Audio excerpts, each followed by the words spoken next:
ఈ కథ పేరు తగిన జంట కథ. హిమాలయ పర్వత పాదాల్లో ఒక అందమైన అడవి ఉండేది. దట్టమైన ఆ అడవిలో మనోహరమైన సరస్సులు, నదులు ఉండేవి. అనేక రకాల జంతువులు, పక్షులు, జలచరాలు కలిసిమెలిసి జీవిస్తుండేవి. ఆ అడవిలోని పక్షులకు రాజు సువర్ణహంస అనే ఒక హంస. సువర్ణహంసకు హాసిని అనే అందమైన కుమార్తె ఉండేది. సువర్ణహంసకు కూతురంటే ఎంతో ప్రేమ. యువరాణి హాసినికి యుక్త వయసు వచ్చింది.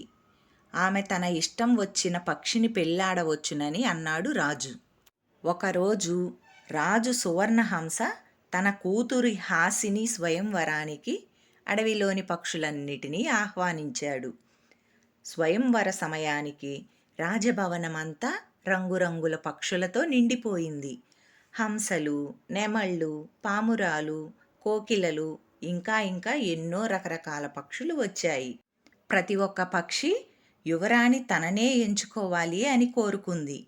యువరాణి స్వయంవర మందిరంలోకి ప్రవేశించింది.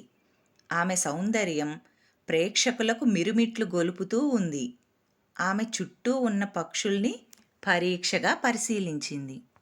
మొదటి చూపులోనే ఆమెకు రంగురంగుల ఈకలు, అందమైన మెడతో నెమలి నచ్చింది. తండ్రికి ఈ విషయం చెప్పింది. ఆయన నెమలికి ఈ వార్త పంపాడు. భటులు వెళ్ళి నెమలికి చెప్పారు, యువరాణి హాసిని మిమ్మల్నే స్వయంవరంలో ఎంచుకుంది అని. నెమలి ఆనందంతో ఉక్కిరిబిక్కిరైపోయింది. తను రాజసభలో ఉన్నానన్న విషయం మరచిపోయి నాట్యం చేయసాగింది. యువరాణి హాసిని ఈ పరిణామానికి స్తబుద్ధురాలయ్యింది. ఏమిటి ఈ ప్రవర్తన? సభా మర్యాద లేకుండా, వినయం కానీ ఆత్మగౌరవం కానీ కనిపించటం లేదు. సిగ్గులేనితనమే కనిపిస్తుంది అని అనుకుంది. నెమలి ప్రవర్తన యువరాణి హాసినికి నచ్చలేదు. ఆమె తన అభిప్రాయాన్ని మార్చుకుంది. ఆ స్వయంవరంలోనే మౌనంగా, గంభీరంగా నిలబడి ఉన్న ఒక హంస ఆమె దృష్టిలో పడింది.